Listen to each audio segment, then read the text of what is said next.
بسم اللہ الرحمن الرحیم۔ عزیز طلبہ، آج کی اس مختصر سی ویڈیو میں جماعت نحوم کی اردو غزل نمبر 1 کا شعر نمبر 1 اور 2 کا مفہوم اور تشریح کروں گا۔ شعر نمبر 1: دل ناداں تجھے ہوا کیا ہے، آخر اس درد کی دوا کیا ہے۔ مفہوم اس شعر کا یہ ہے: ناسمجھ دل کو کیا ہو گیا ہے اور تمہارے درد کی دوا کیا ہے۔ آئیں اب تشریح کرتے ہیں۔ تشریح طلب شعر میں شاعر اپنے دل سے مخاطب ہو کر کہتے ہیں کہ اے ناسمجھ دل، تجھے کیا ہو گیا ہے۔ محبوب کے ظلم و ستم کے باوجود تو اس کی طرفداری کر رہا ہے، تو اپنی نادانی کی وجہ سے مریض عشق بن رہا ہے۔ درد عشق ایک ایسا درد ہے جس کی دوا کسی کے پاس نہیں۔ غالب دل کو نادان کہہ کر یہ بتاتا ہے کہ اے دل، تیری نادانی کا ثبوت یہ ہے کہ تو اس چیز کا خواہاں ہے جو ناممکن ہے۔ اے دل، آخر تو ہی بتا کہ اس تکلیف کا علاج کیا ہے، تاکہ میں عمل کر کے سکون حاصل کر سکوں۔ دراصل شاعر یہ کہنا چاہتے ہیں کہ جب دل کی خواہش غالب آ جاتی ہے، دل کے فیصلے جذباتی ہوتے ہیں، اس لیے غالب نے دل کو ناداں کہا۔ وہ دل ہی دل میں اپنے درد کا علاج پوچھ رہا ہے۔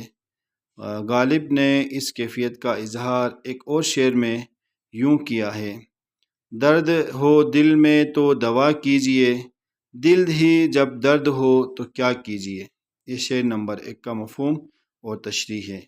شعر نمبر 2: ہم ہیں مشتاق اور وہ ہے بیزار، یا الہی یہ ماجرا کیا ہے۔ شعر نمبر 2 کا مفہوم یہ ہے کہ ہم محبوب کو چاہتے ہیں اور وہ بیزار ہے، اے خدا آخر یہ معاملہ کیا ہے۔ تشریح: زیر تشریح شعر میں شاعر اپنے محبوب سے ملاقات کا خواہش مند ہے۔ شاعر کہتے ہیں کہ ہم تو محبوب کو ٹوٹ کر چاہتے ہیں، لیکن معاملہ برعکس ہے۔ میں تو اس پر جان دیتا ہوں، لیکن وہ میری صورت سے بیزار ہیں، ہم سے اکتایا سا رہتا ہے۔ غالب اس بات پر بہت پریشان ہیں، جیسا کہ کسی نے کہا ہے: الفت کا مزہ جب ہے کہ ہوں وہ بھی بے قرار، دونوں طرف ہو آگ برابر لگی ہوئی۔